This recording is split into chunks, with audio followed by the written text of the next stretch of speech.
Hello everyone, welcome back to the channel. Sorry for the lack of content during this year.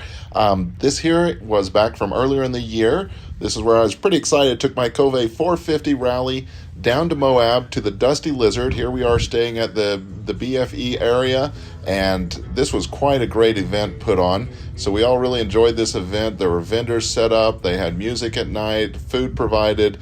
It's called the Dusty Lizard, and it was really just a lot of fun. Here's the food court area down in Moab. It's kind of like a food truck area, lots to choose from, pretty good time. On my Kove 450, I am sporting the Westwind bags and putting them through their paces. We went to several great eating places there in the Moab area. This was another one called Mitts, I believe. These bags worked great. I love the way they work with the holsters, so they were awesome. Here's one of the nice perks of the Kove 450 is those tanks seem to expand and contract when it gets hot. You'd better have them well vented. And do not fill them all the way to the top or they will spew gasoline out. I did have a little bit of gasoline spewing because I overfilled it. So we take off on the trails. It's myself, a buddy on a KTM, and another buddy who's riding a BMW. So we're doing some trails that aren't too difficult to start out with. I believe this trail here is Onion Creek. So I hope you enjoy the video. Just watch as we ride through some of the fun stuff at Onion Creek. There are so many little creek kind of crossings on this route, and it's such a beautiful terrain to look at. If you ever go to Moab, whether you're in a vehicle or like an SUV or you're on a motorcycle, go drive down that Onion Creek path and check it out.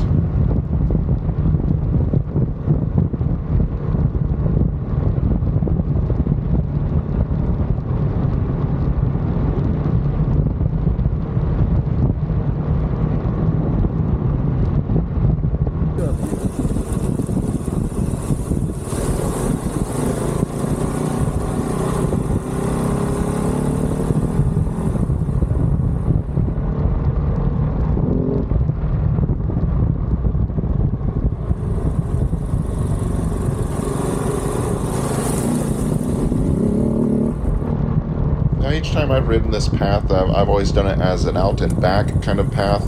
If you want to do a really long distance, I think you can find some way that you can go there and check it out. This camera I'm using right now is the action camera, the X360, I believe it is, or X3, and it gives you that 360-degree view, so you can pull up the view you want afterwards, manipulate the angle you're watching, how much it's zoomed in and zoomed out. It's a pretty fun action camera to have.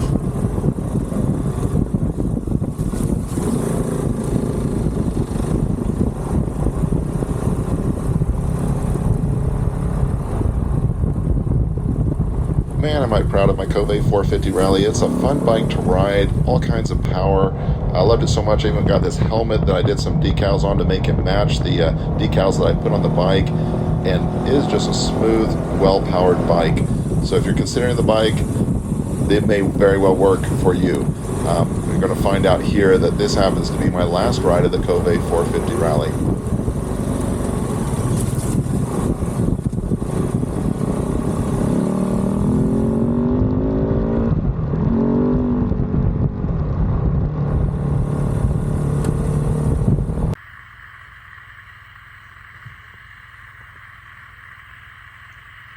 Thanks to Area BFE, and thank you to all of you for coming out and supporting this kind of wacky concept of the Dusty Lizard.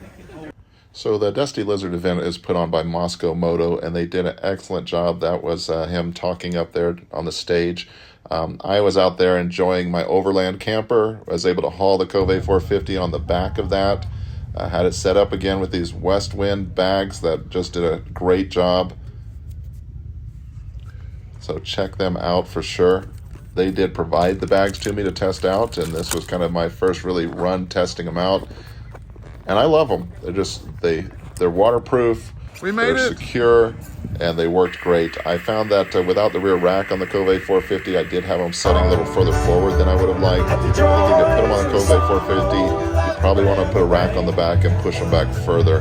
Me being a giant tall guy, I found myself setting on the edge of the strap that goes over the seats, kind of in the center section of it.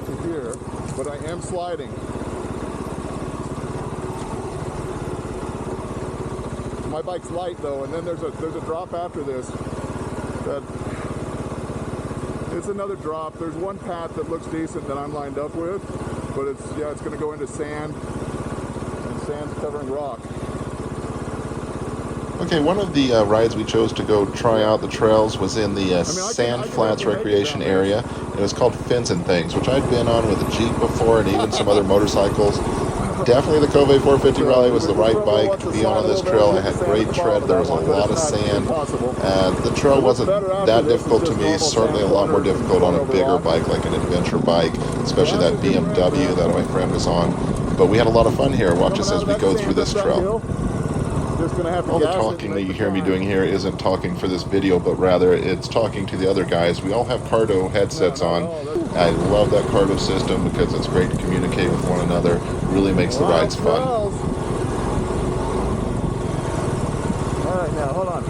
The easier option is to the right, so we want to actually go down that way, not over that. I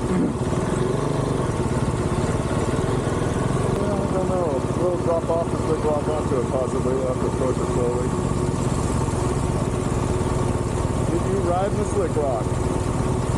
Nicely done. Yep, this is slick rock. It's not slick at all unless you're riding a horse with horseshoes on. Then it's slick. That's where it got its name, I think. Yeah.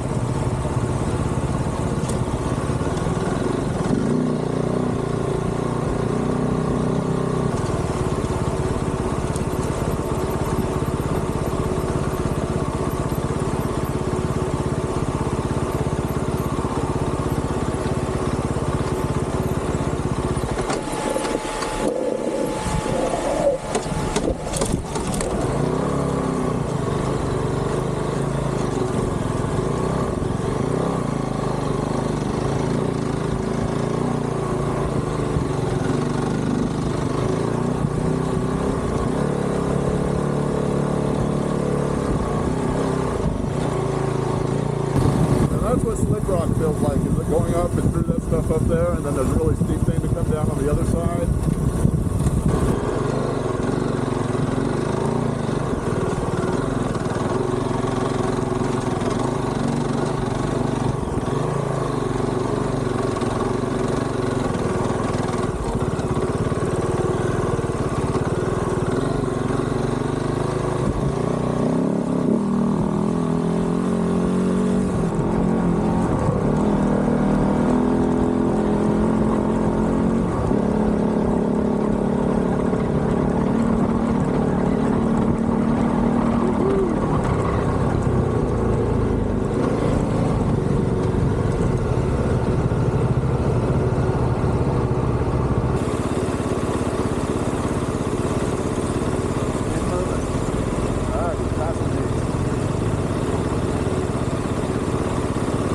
Go ahead. Get your bike through the sand. That's traveling in the sand snake.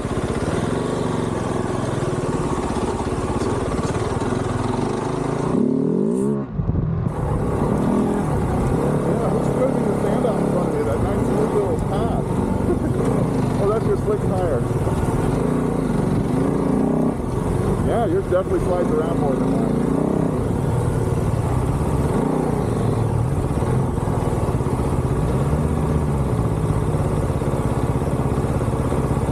Distance between us. I find it easier going faster. If I got a duck walk, that's a lot of work.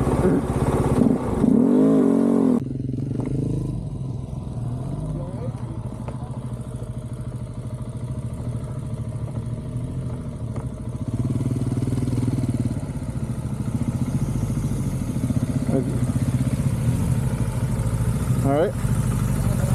I'll go look over this hill.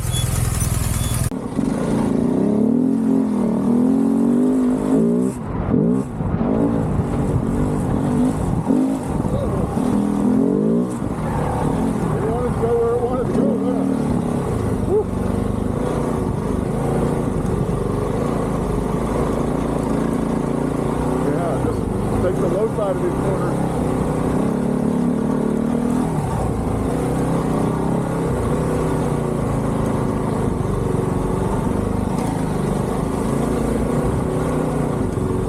Alright, now we exit Fins and Things, and I see a trail I have to try. Baby Lion's Back. Baby Lion's Back.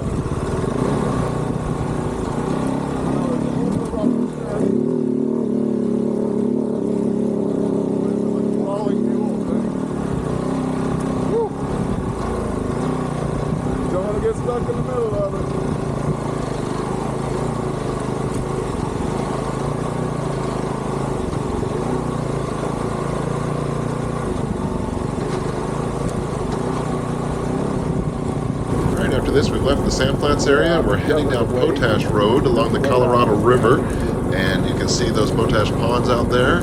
We also go past the Thelma and Louise Point, and then we go over and up the Schaefer switchbacks. Enjoy the ride.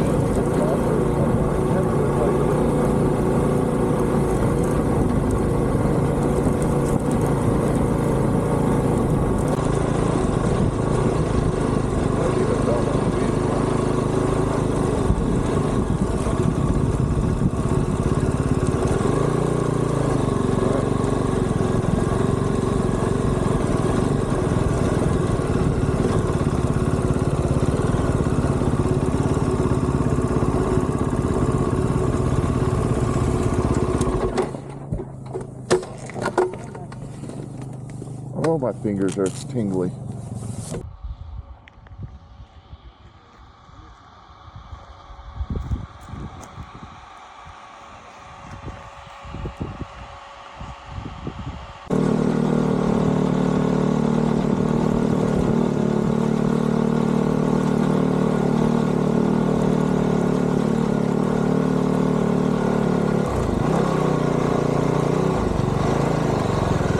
Are you down? Want us to come back?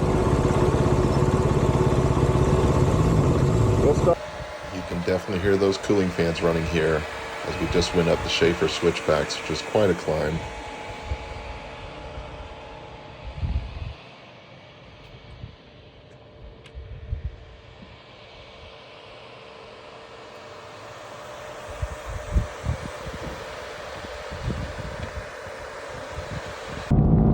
And here we are headed back to town along that Potash Road again, beside the Colorado River. Boy, it was a beautiful trip.